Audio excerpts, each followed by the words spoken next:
இது வந்து விஜய் நான் வந்து நெல்சன் அண்ணா கிட்ட பேசிட்டு இருக்கப்போ அந்த பீஸ்ட் படத்தோட இன்டர்வியூல ஒரு கேள்வி வந்து அவங்க என்ன கேட்பாங்கன்னா விஜயனா கேட்பாங்க நான் ஏதாவது கேள்வி விட்டுட்டேனா அப்படின்னு சொல்லி நெல்சன் அண்ணா கேட்பாங்க அப்ப விஜயனா சொல்லுவாங்க ஒரு கேள்வி நீ கேட்டிருக்கலாம் என்கிட்ட கேட்கல தமிழ் சினிமா எனக்கு என்னெல்லாமோ கொடுத்துருச்சு லைஃபே கொடுத்துருச்சு ஒண்ணுமே இல்லாத ஒருத்தனை என்னெல்லாமோ ஆக்கிடுச்சு இந்த சினிமாக்கு நான் திருப்பி என்ன பண்ண போறேன்னு ஒரு கேள்வி கேட்டிருக்கலாம் நீ கேட்க விட்டு இப்ப பதில் சொல்லுங்க ஒரு பதில் சொல்லாம போயிடுவேன் நான் தானே சொன்னேன் நான் சொல்ல மாட்டேன் இப்ப அந்த கொஸ்டின் நான் உங்ககிட்ட வைக்கிறேன் சினிமான்னு மட்டும் இல்லை த ஆர்ட் ஆர்ட் வந்து யூஆர் நாட் ஜஸ்ட் கொரியோகிராஃபி மட்டும் கிடையாது you do multiple things so இந்த சினிமாங்கிற ஒரு ஆர்ட்டுக்கு உங்க லைஃப் டைம்ல இது ஒண்ணு பண்ணணும்னு ஏதாவது யோசிக்கிறீங்களா இல்ல நான் ரிட்டர்னா இதுக்கு எனக்கு எல்லாமே கொடுத்துருக்குது இதுக்கு நான் ஒண்ணு பண்ணணும் அப்படின்னு இல்ல ஆக்சுவலா நம்ம உண்மையா இருக்கிறோம்ல நம்ம வேலையை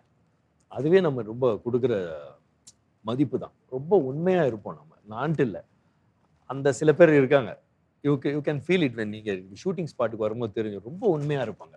எதை பத்தி ஃபேமிலி இந்த சில போலீஸ்காரங்க இருப்பாங்கல்ல நம்ம நீதி நேர்மை படத்துல எல்லாம் வரும் சினிமால ஒரு போலீஸ் இருப்பாங்க அந்த மாதிரி தான் இருப்போம் ஆனா அந்த சினிமாவோட போலீஸ் பாக்குறது ரொம்ப டஃப் ரொம்ப ரேர் நம்ம அந்த மாதிரி அந்த டைப் நாங்கெல்லாம் சில பேர் இருக்கோம் அவங்க ஸோ அந்த மாதிரி இருக்கிறதே வந்து இப்போ யாரோ வந்து கஷ்டத்துல இருக்கும் சார் எங்களுக்கு ஒரு எனக்கு இல்லை இப்போ வேற வர்றாங்க சார் ஒரு சாங் பண்ணி கூட நான் பண்ணுவேன் எல்லாரும் நினைப்பாங்க பண்ண மாட்டேன் அப்படியெல்லாம் இல்லை நான் பண்ணுவேன் ரொம்ப உண்மையா இருந்து பண்றதே நம்ம ஒரு பெரிய எல்லாரையும் என்கரேஜ் பண்றது லைக் தட் ஐம் பீயிங் 200% உண்மை நீங்க உங்ககிட்ட பேசுறப்போ what I realize is you're a child attack you're like இன்னைக்கு நாள் நான் என்ன பண்றேன் ஜாலியா இருக்கேன் நான் சுத்தி இருக்கிறவங்க சந்தோஷமா வச்சுக்கிறேன் என் ஒர்க்கை நான் கரெக்டா பண்றேன் நான் பண்ணிட்டு இப்போ இப்படி இருக்கிற ஒரு பர்சனோட லைஃப்பை வந்து மீடியாவில் எழுதுறப்போ சோஷியல் மீடியாவில் வந்து ஒரு டிஸ்கஷனாக வரப்போ and I think social media வந்து நம்ம ஊர்ல பெருசாயிட்டு இருந்த டயத்துல வந்த முதல் சில கான்ட்ரவர்சிஸ் வந்து உங்களை பத்தி வந்துச்சு இன்னைக்கு வந்து ஒருத்தங்களுக்கு தெரியும் அதை எப்படி ஹேண்டில் பண்ணணும்னு இன்னைக்கு ஒன்று ஏதாவது வந்துச்சுன்னா அதுக்கு ஒரு பிஆர் டீம்னு ஒன்று தனியா அது ஒரு பெரிய மல்டி க்ரோர் பிசினஸ் இன்னைக்கு தமிழ்நாட்டில் இந்த பிஆர் டீம்ஸே வந்து இப்போ எல்லா ஆக்டர்ஸ் எல்லாருமே everyone has their PR அதுன்னு ஒரு 10 பேர் 100 பேர் கொண்டு தனி குழு ரூம் போட்டு ஒவ்வொரு இதுக்கும் எப்படி ரியாக்ட் பண்ணும் ஒரு போட்டோ போடுறதுக்கு முன்னாடி எந்த போட்டோ பண்ணணும் வரைக்கும் எல்லாம் யோசிச்சு தான் இன்ஸ்டாகிராம்ல இருந்து எல்லாமே ஒரு இதுவுமே வந்து எல்லாரும் யோசிச்சு தான் இன்னைக்கு பண்றாங்க இதான் உண்மை ஏன்னா நானே இந்த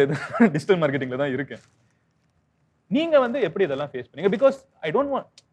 நான் இப்போ உங்ககிட்ட பாக்குறப்போ ஒரு இன்னோசென்ஸ் இருக்குண்ணா ஒரு பியூட்டி இருக்குது அதுல உள்ளுக்குள்ள வந்து ஒரு சைல்டு இருக்காங்க அந்த சைல்டு அதை அஃபெக்ட் பண்ணுமா அது எப்படி இல்ல என்ன பண்ணுவீங்க இல்லை ஒன்றும் இல்லை நான் அவ்வளோவா அதை பத்தி அப்படியா அப்படின்னு நான் பாட்டு என் வேலையை தான் பார்த்துட்டு எனக்கு அவ்வளோவா அஃபெக்ட் பண்ண தெரியல கூட எனக்கு எப்படி அதை இது பண்ண கூட எனக்கு தெரியல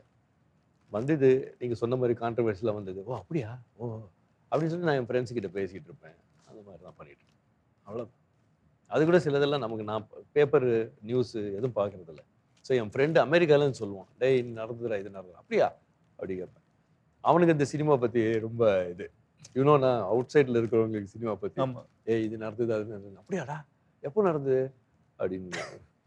நான் அவங்ககிட்ட தான் கலாய்க்கிற மாதிரி பேசி விட்டுருக்கேன் இல்லை நான் சீரியஸாக எனக்கு தெரியாது என்ன நடக்கிறது ஓகே ஏதாவது ஒரு இங்கே என்ன நடக்குது எனக்கு சுத்தமாக நான் எதுலேயும் பார்க்கறது இல்லை அஃப்கோர்ஸ் நான் வீடியோ எல்லாம் ஸ்பீச் உங்களதெல்லாம் கேட்பேன் ஏன்னா எனக்கு வந்து ஆக்சுவலா வந்த உடனே வந்து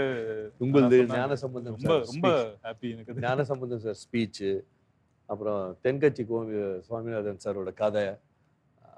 அந்த அப்புறம் எல்லாரோட இன்டர்வியூ நான் பார்ப்பேன் எனக்கு தெரிஞ்சவங்க தெரியாதவங்க தெலுங்கு தமிழ் கன்னடம் அதுலேருந்து ஏதாவது லேர்ன் பண்ண முடியும்னா இல்லை எனக்கு I want to know Dhar life என்ன யார் இவங்க என்ன எப்படி வந்திருப்பாங்க ஐ லவ்